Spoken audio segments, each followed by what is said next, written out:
जिंदगी का साथ निभाता चला गया.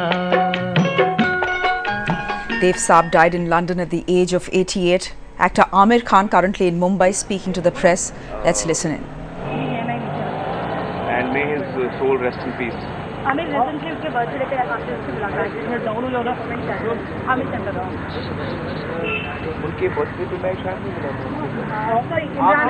था. आखिरी मुलाकात मैं उनसे लास्ट टाइम मिला था जब उन्होंने स्क्रीनिंग रखी थी अपनी फिल्म की जो उन्होंने रंगीन बनाई थी हम दोनों.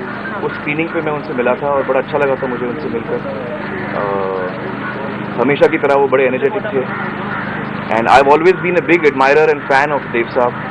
He is someone we have always all looked up to. It's a great loss, really. Amir, what kind of conversation did you have, and how according to you is he different from other filmmakers? You know, he's someone with a great energy. He's someone who always looked ahead. He's someone who was never discouraged in life. He's always a great fighter.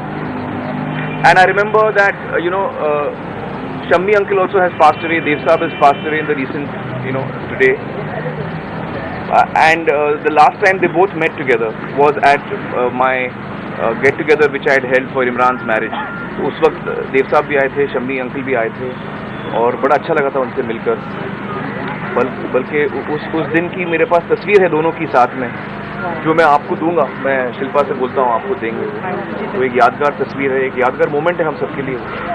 So it's really a sad loss for all of us.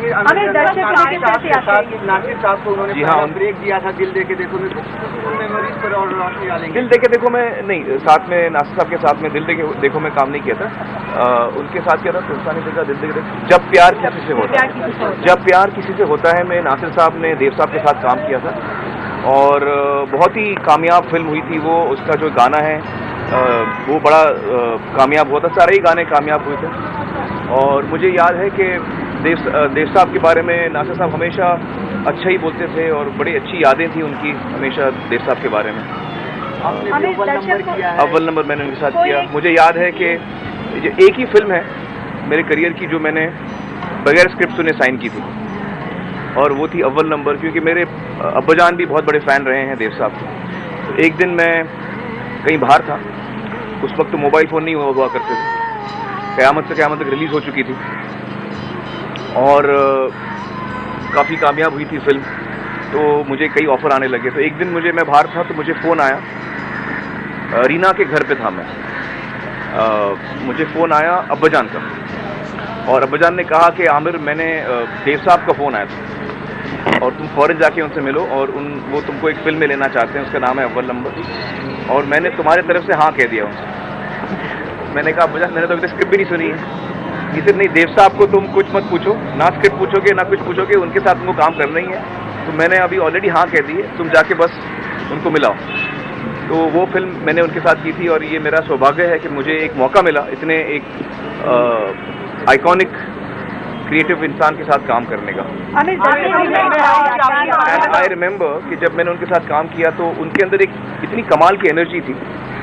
उम्र में वो कहीं ज़्यादा थे मुझसे, लेकिन जब कभी हम लोकेशन पे चलते थे, कभी पहाड़ पे चलना है, कहीं जाना है, तो वो एक कदम मेरे आगे ही रहते थे. इतनी एनर्जी थी उनमें. He was a lovely person, full of life, always full of life. हमें दर्शकों से याद करेंगे आपको.